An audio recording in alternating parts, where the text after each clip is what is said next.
My name is Ian Kain, Executive Integral Life Coach in Vancouver, British Columbia, Canada. Today with me is Michele Blanchet from North Vancouver, British Columbia, working at the Vancouver General Hospital as registered dietitian. Vancouver General Hospital is the largest hospital in British Columbia, offering specialized and tertiary services to adult patients in Vancouver. The hospital history goes back as 1886 when it was only a 9-bed tent. VGH is today a modern hospital and also a teaching hospital in affiliation with the University of British Columbia, Faculty of Medicine. Hi, Michele. Hi, Ian. How are you? I'm so glad to be here. Thank you.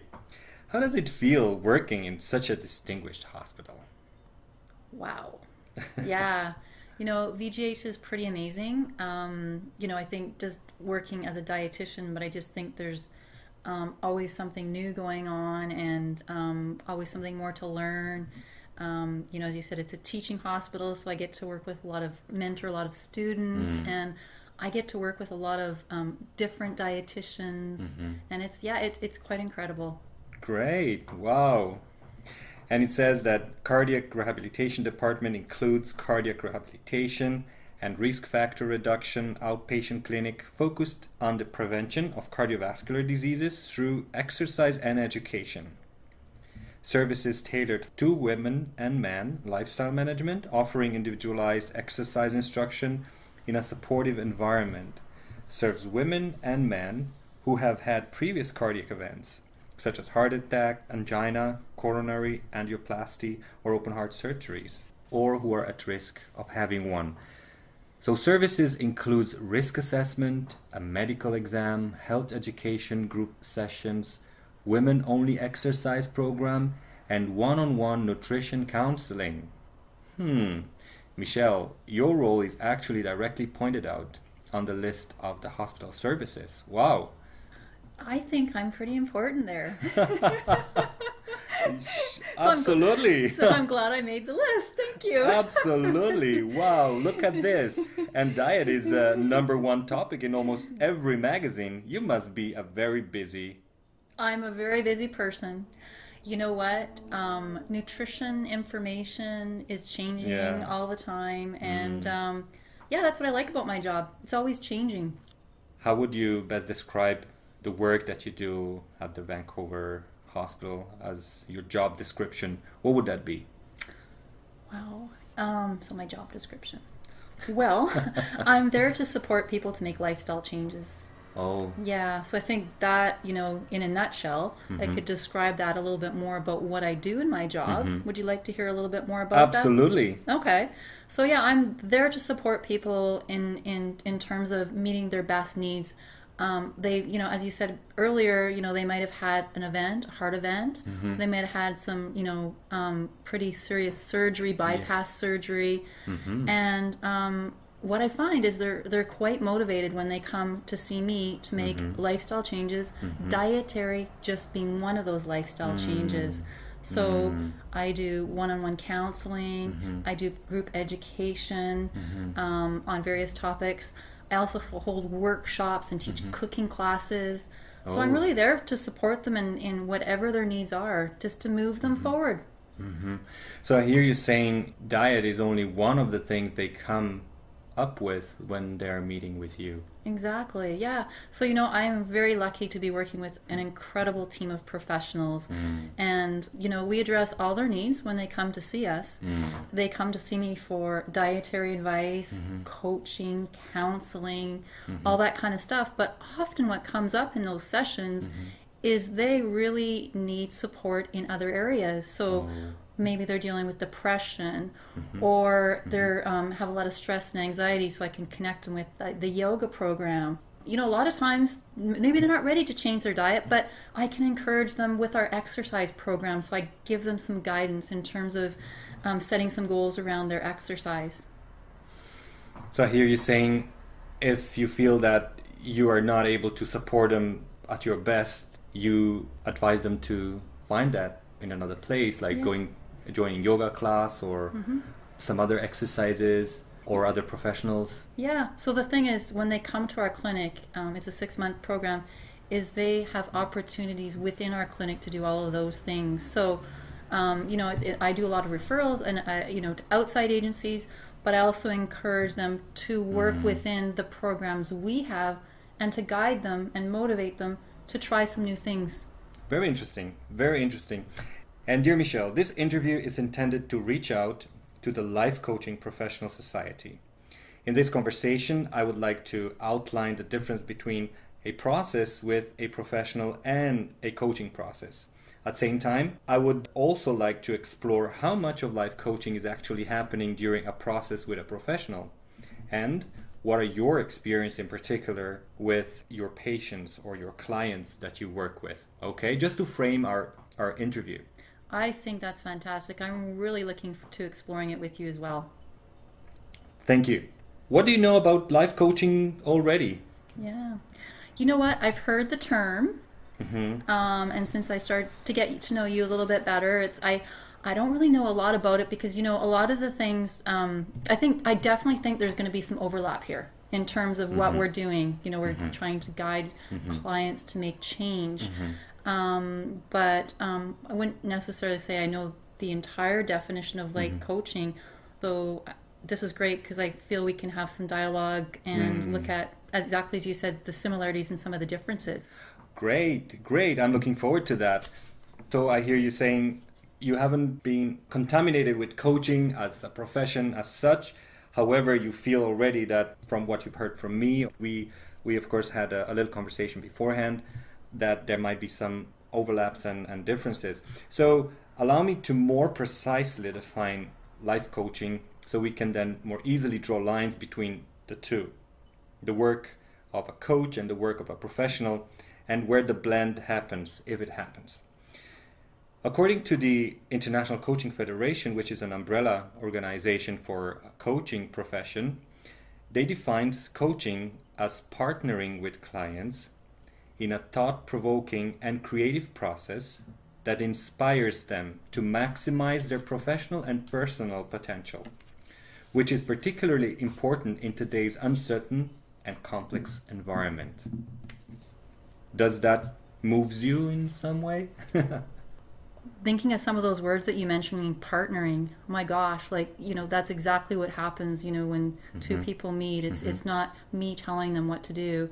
It's us having a discussion and, coming up with different possibilities to move them in the direction. And then creative, absolutely. That's what I love about my job is every single counseling session is completely different. There's no duplication. It's always pushing me out of my box to think in different ways to help them. So I really like that creative process, and it's inspiration. That's what my job's all about, is inspiring people to have the confidence to move ahead in their goals. Great. So you would agree that, the today's world is pretty uncertain and complex environment, and people would need and benefit from such support. I think everyone should have a dietitian or a life coach. I often think I need a dietitian and I need a life coach too. Great. The water to my meal. I love it. And probably all the coaches listening to this interview will just love it. Thank you. Thank you so much. A coach has usually a plan how to work. What I mean by that is how to run a coaching session. My work plan, for example, is called AIDA and has 4 steps. Yes, AIDA, it's like the opera. Do you know anything about that? I don't. Never seen an opera. I would like to see it sometime, but I really like that acronym you came up with. Okay. What inspired me with AIDA was the story behind it. The story is about Ethiopian princess and an Egyptian military commander. She was in love with him and he was in love with her. However, the pharaoh didn't like that and he wanted her for himself. So the commander had to decide whether to be loyal to his heart and his heart desire. And of course, he decided to follow his heart and So she did. And because of that, Pharaoh put him into a dungeon and sentenced him to death. Aida followed him to the dungeon, and he would know that. So they would be trapped in there together and die together. And the bottom line of the story is they would rather die together with their true heart desire, with their true love together, than living without it. And to me, the inspiration was, you have to follow your authentic self, your purposeful life, in order to be happy. Otherwise, life is not worth living. So this is the background of the coaching model, to inspire other people. And of course, the acronym stands there for acknowledging the person, intent, to know what you want, and then design the plan, how you want to achieve that, and of course then to accomplish and celebrate the success. And whatever thing or challenge the client brings to the table, we work it out more or less in these 4 major steps. Okay, so coaching is usually a process that spans over several weeks or months, with many follow-ups, so that the client stays focused on achieving his or her goals. And in this regard, I'm interested, how do you work with your patients, Michele? Is there a model that you use? Yeah, I definitely use a model, and I try to keep people on track of not going to the last step before we've talked about the first step. Mm-hmm. So I think there's always a process that happens, and I think some people want to get to the end point, and you know, when people come in and I really don't know who they are, I really like to get to know who they are first. So when they first come and see me for an initial assessment, they're given an hour. And I think, you know, an hour is a great amount of time to get to know someone. And in that hour, you know, I find out about their medical history, but I also find about their social and home, what's going on. You know, is it just about diet? Is there other things going on? And then I do a complete, you know, weight history and diet history. So I need to really sort of get all the information before I can kind of jump into the designing a nutrition plan for them and inspiring them to make changes. So I try and kind of stick to that particular model. And I always, when I mentor students, I always say, you know, try and follow the model. Try to keep the flow going. It's a conversation. You're just having a conversation and getting to know someone. And then, of course, I put a nutrition plan together, and we'll talk a little bit more about that later in terms of, you know, those particular kinds of things. And then I also have follow-up. So not everyone needs to see me in follow-up. Some people are given enough information that they can run with it. They are with our program for 6 months, so they have that opportunity.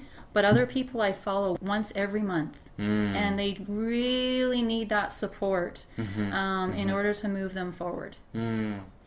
Well, thank you. Amazing. So I hear you saying there's no particular work plan as such. However, there is a structure to it. How important, how relevant is that clients are willing to learn and are learning new things? So I always go by the model of stages of change. So that's the one and you know, everyone who comes into me is at a different level of change. So, you know, some of them are like pre-contemplation, some of them are contemplating, some of them are in the action phase, and then of course there's you know, the continuation of that particular thing. So I always try and, you know, feel out through like looking at their body language, you know, trying to assess the way they're talking to me, so that I can, you know, help them from wherever they're at. And that's my job. From wherever they're at, I am trying to move them into the next stage. And make them successful in doing that. Very interesting. So you're saying you're observing their sensory acuities, and that gives you quite an important information. This is one of the assessment tools for neurolinguistic programming. Oh, I didn't know that.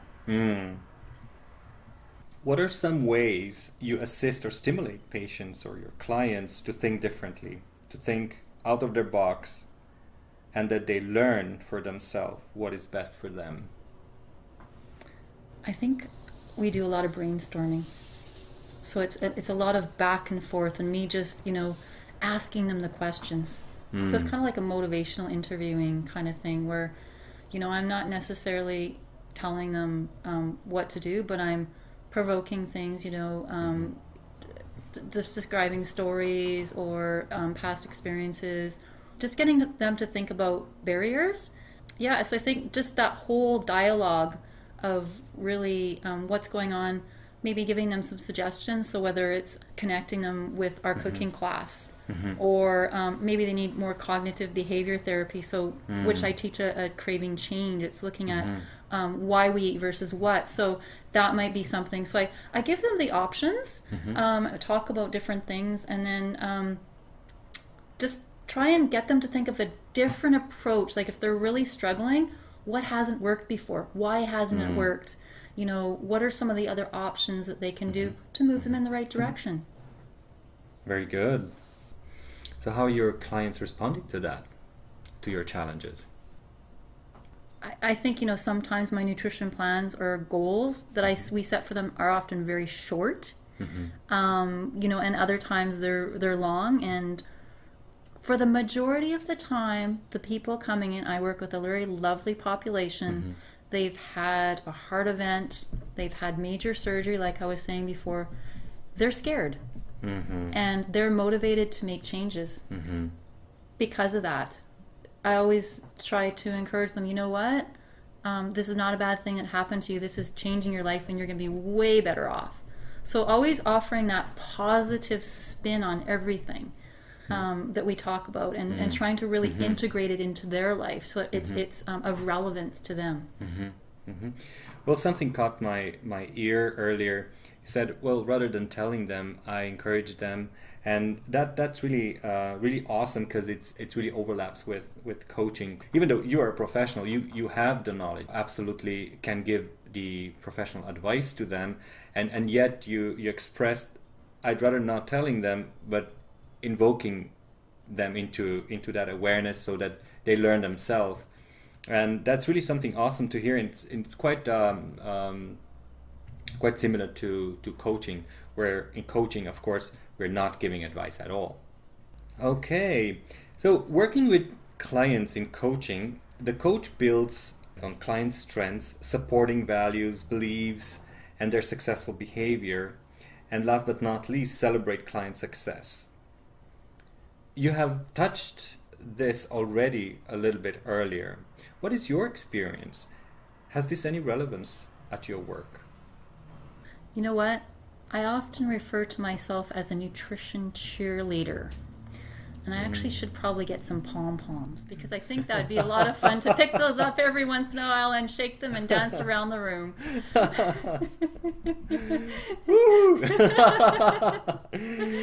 Wow. You know what? It's fun. And you know what? My job is fun. And it's all about inspiring people. It's inspiring people and making them know, wherever they're at, that's okay. And, we celebrate the little changes and the big changes. And, when people come in for weight loss, and I ask them, so how do you feel about maybe weighing yourself once a week? Just as kind of as a general guideline. But if they come back and they haven't lost any weight, but they've made behavior change, that is a celebration. And ultimately, that is what we celebrate. So, I just, I try to keep things positive. I get people to believe in themselves, boost their self-confidence. And as I say, I'm there to cheer them on. Wow, amazing. Assist people, inspiring them to acknowledge themselves, to accept themselves, who they are, and that it's okay to be where they are at the moment, not being frustrated with it. And only from that safe space where they feel safe being in, they can make changes or steps towards where they want to be. And another interesting thing is sometimes just the behavior change is already a great thing, and sometimes the most important one. Proper behavior usually supports the change. And success. Eventually. Yeah. And as you said, even just framing their mind, like, making them feel okay with their body weight. and celebrating that, and setting realistic goals. So that's what I find is people come in with very unrealistic goals with a lot of things, and me bringing them back and saying, okay, really, what is realistic, and making people okay with that, and recognizing there's going to be barriers, there's going to be ups and downs, but just working around that, and just trying to motivate them in different ways to continue on. Amazing thing with coaching, it's all about having the awareness, accepting themselves, and growing in awareness, so that we can see things differently, that we shift our perspectives, and then we start walking a new path. Coach believes that the client knows the answer to every question or challenge they might have in their life, even if those answers appears to be obscured, concealed, or hidden inside. You're a professional, you have the answers. You know what I find is when people come in to me, they're overwhelmed. They're often overwhelmed. They're focusing on the minuscule detail, and they're not looking at the big picture. So what I try and do is I try to get them to bring them back to looking at the big picture. And I think that, that is one of the things I see over and over and over again. People know what they need to do. They have the knowledge. They have the information. It's just they don't know how to disseminate it. The thing with nutrition is there's so much information out there. And people are telling them this, and then they're telling them that. They're hearing conflicting information. So for me, to be able to answer their questions and just get them back on track to focus on really what is the most important thing. I often use the 80-20 rule when it comes to eating. 80% of the time they need to be eating for their health, and the other 20% of the time is indulgence and guilt-free. So it's a more balanced approach than often what people take. So that's even a kind of an advice to listeners of this interview. People just 20% just pure joy, just enjoy it.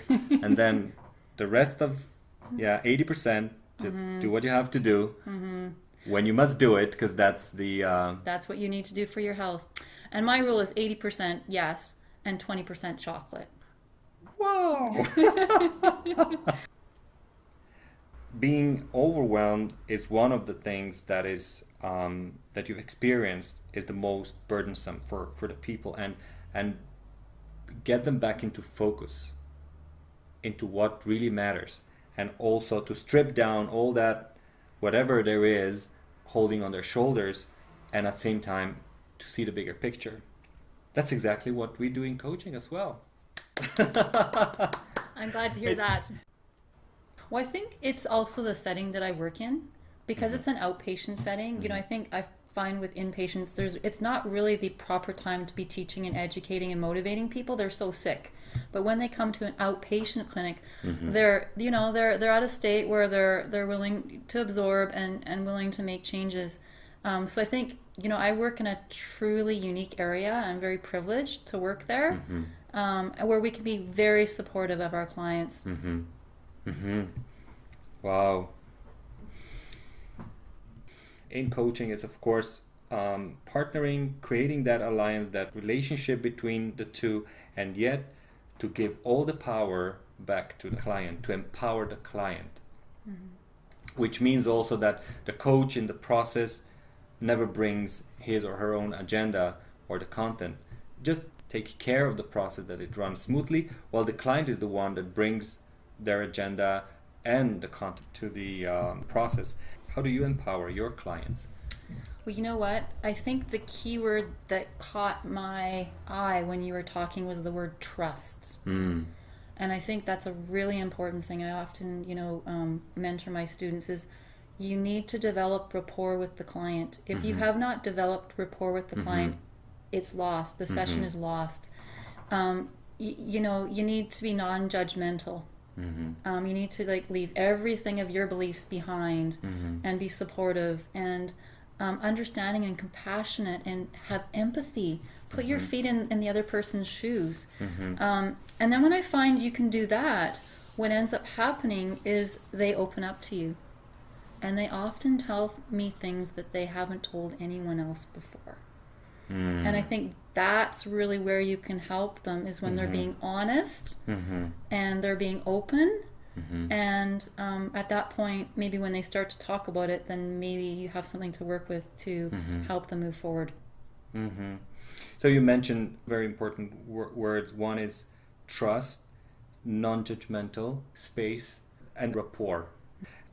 When you were talking about these things, you were like listing coaching competences, almost all of them. It's really interesting. To go even further to that, we've been talking about a little bit how you work with your clients and your patients, and what this process involves. And there's one more thing that is very interesting in coaching. How do you hold your clients accountable for their actions, for their progress, for their wants? That is a good question, Ian. And I'll have to think about that myself. So yes, I think it is making people accountable, but I'm there to support them either way. And certainly, you know, if people come back to me time and time again, and we're still reviewing the same things and they're still struggling, you know, I kind of say to them, you know what, I can see right now that you're not able to make this change or make these changes. Why don't I leave it open, and when you feel like you can move the next step, then come back and see me. So I think, you know, for most people, they come back, they've made changes. You know, some of them blow my mind. They say, oh, I'm sorry, I really haven't done much. And then they tell me what they've done, and it's like, wow, I can't believe it. You know, other people, you know, may come back and have made very small steps, but I support them in that. And I said, other people, they're just in that pre-contemplation or contemplation stage, and they're just not really too willing. So, you know, I try and support them in that way, but they have to be accountable that as a professional service, if they're willing to move ahead, I can support them. If not, it's okay to just take a step back. I often, you know, plant a little seed back there, and then maybe it starts to grow, and then they come back and see me. So I guess that's one of my jobs, is planting seeds as well.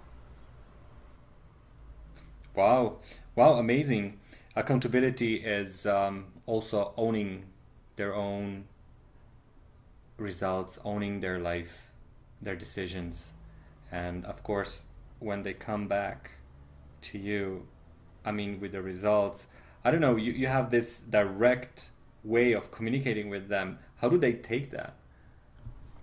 You know what? I'm pretty good. I've got 16 years of outpatient experience, and I really know how much to push a client.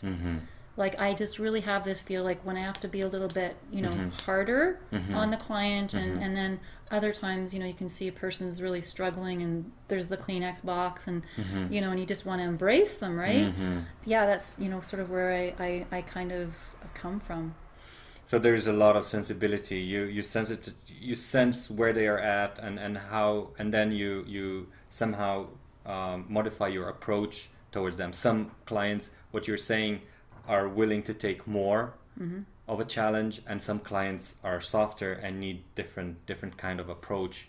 Yeah, I think it's just some people need a gentler approach. Other people, they just, you know, don't get it, and like, you have to just kind of lay the facts down on the line, and ultimately they're the ones who make the decisions.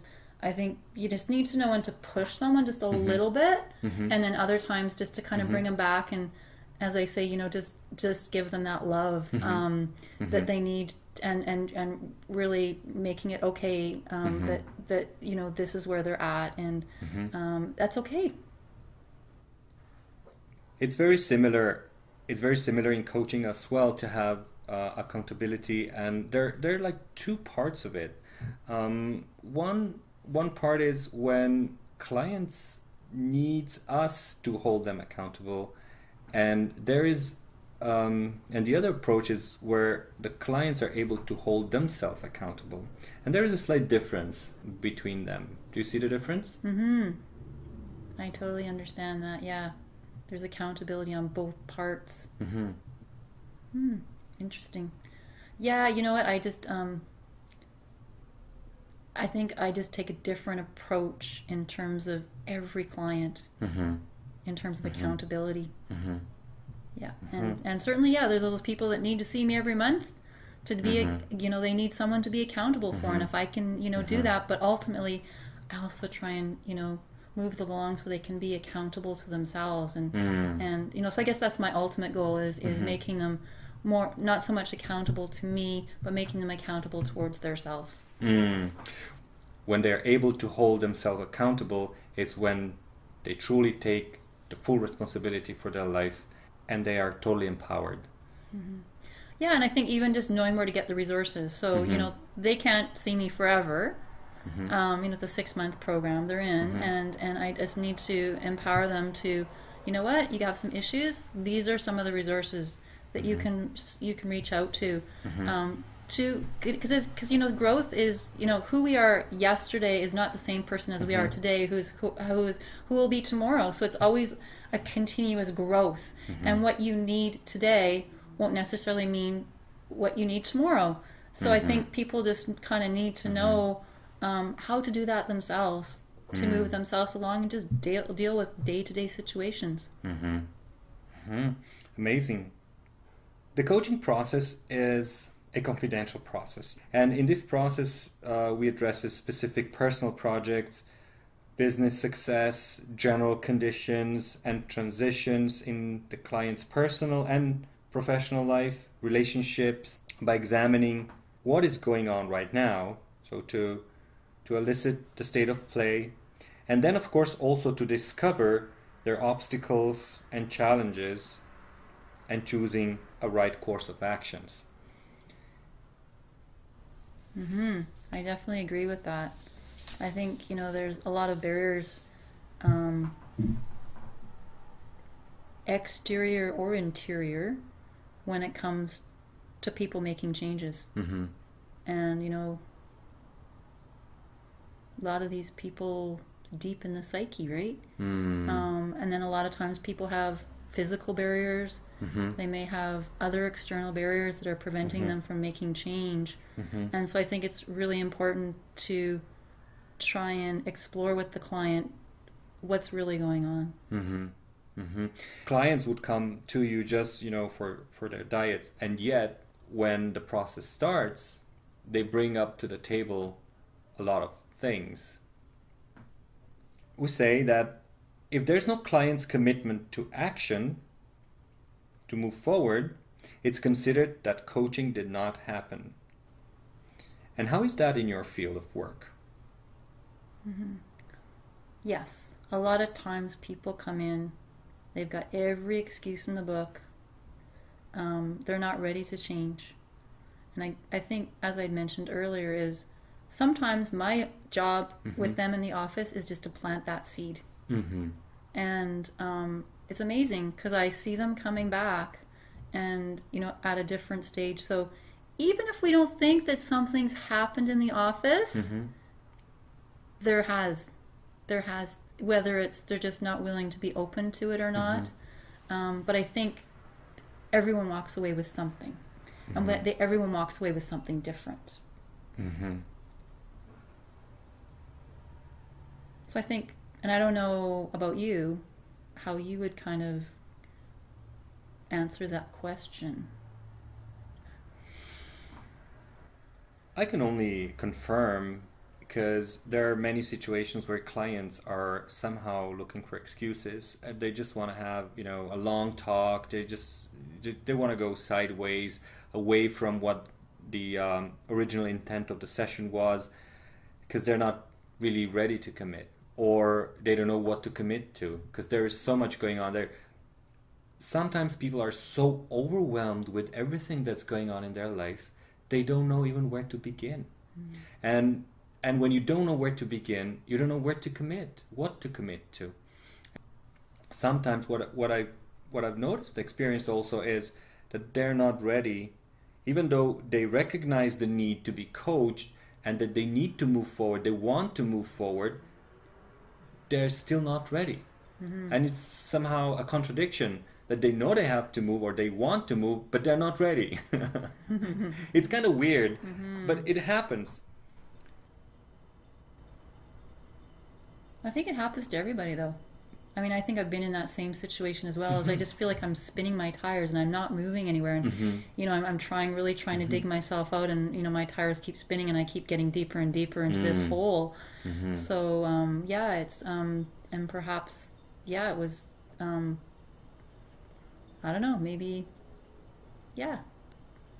Sometimes it's you just recognize that maybe somebody else would help them better. You know, like another specialist or another program like exercise, yoga, fitness, or whatever. If I would recognize, of course, that the person would need another kind of assistant, a professional assistance, then of course I would refer the person to that. And yet sometimes people are just confused, overwhelmed, and then confused with everything that's going on. And I would say it's quite a challenge as well to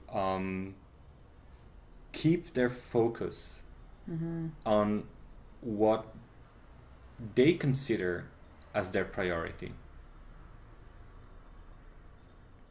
I was listening the interview with Joe Stanza, and he said that people are losing their focus 6 to 8 times a minute. Wow. And that's quite a challenge, don't you think? Yeah, I have to agree, you know. Yeah, sometimes that's a challenge when it's hard for people to focus sometimes. And then when we talk about life decisions or something that's really bothering us, of course there are so many things that keep jumping into our mind while we try to stay focused on one thing. And it's understandable. However, that's why we are trained. You as a professional, me as a coach, we're trained to do our best to keep them on track, to keep them focused on what they choose. For me, what they choose to be their agenda, their top priorities. For you, probably different, because you are an expert as well, and you can, of course, know better. You have the knowledge, you know better what would be best for them. Do you want me to comment on that? Absolutely. My focus was off for a second there, Ian. Are you with me? Are you with me? Can you reframe maybe what you want me to comment on? I'm sorry.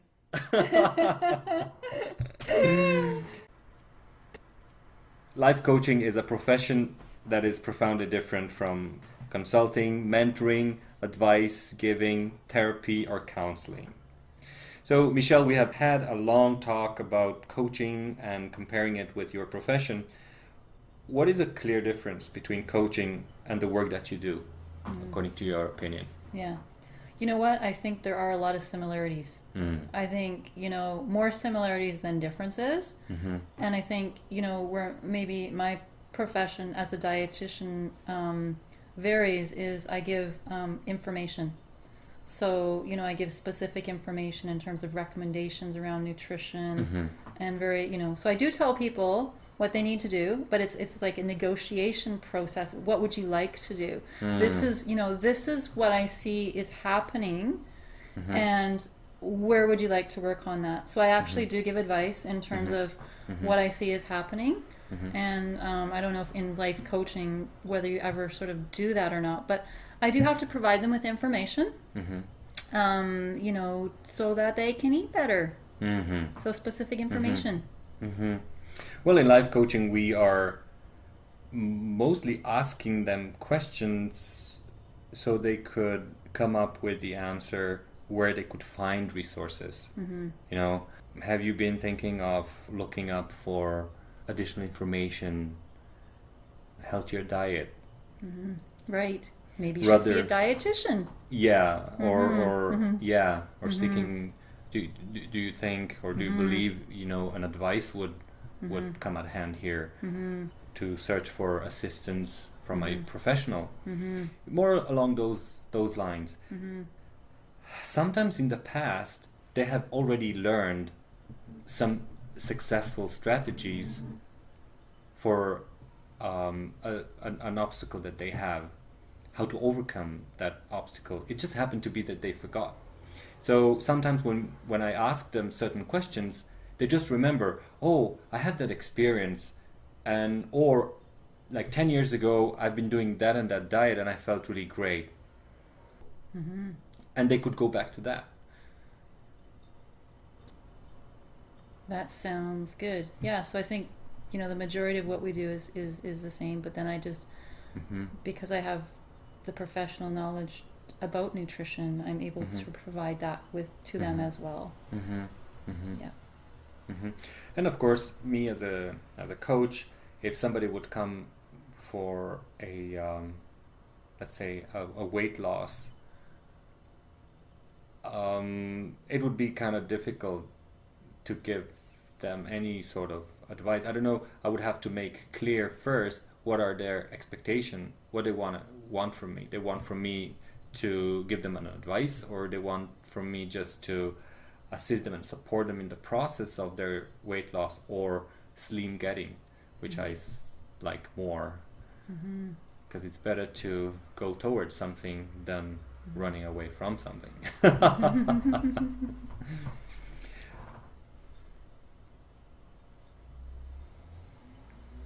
So how relevant is coaching for your work to successfully work with patients? It's definitely the core of my work. And, when students come in, I don't want them to teach them how to reiterate Canada's food guide, because that's not what counseling is about, nutrition counseling. It's about getting to know a person, being able to support them in the best way you can in terms of their needs. It's not a cookie cutter type of session. And anyone can get Canada's food guide. And it's so much more. So I think if there was no coaching involved, I don't think I would be a very successful professional in the area I'm working in. Allow me to acknowledge you, Michele. There is a lot of love, passion that you demonstrate towards your profession, work that you do, and also allow me to acknowledge you for your successes and having this awareness and using all these tools that are available to live your passion, work your passion, and also to touch people's lives the way you mentioned. It sounds really awesome and inspirational. I feel every day that I'm living my dream job, and it's not a job. I don't view it as a job. It's spreading the love, I guess, but it's helping people. It's helping people, supporting and helping people. Just being me, and helping people. Amazing. Thank you. Thank you too. I mean, we have arrived at the end of our talk. We've been talking about coaching and going through the definition of coaching and learning the parallels between coaching and your work.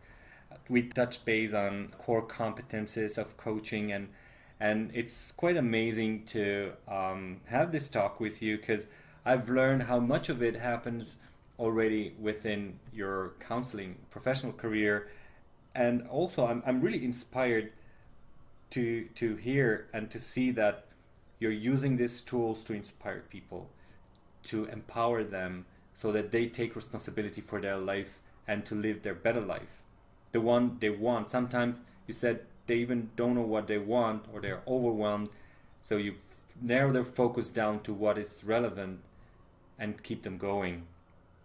Some needs more attention, some needs more challenges, some needs being more embraced and supported, and it's really awesome. Thank you so much for having this talk with me. And if there's something else you would like to add.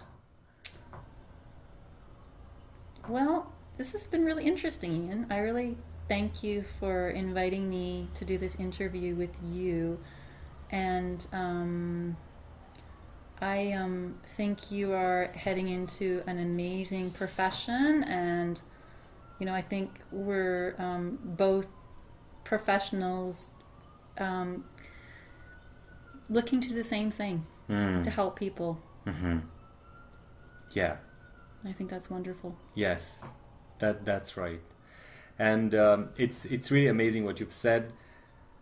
Assisting and invoking and helping, it's rather than doing the job for them, just watching them grow and doing their own work, being happy, satisfied with it, living their purposeful, authentic life, the one that they desire and they deserve.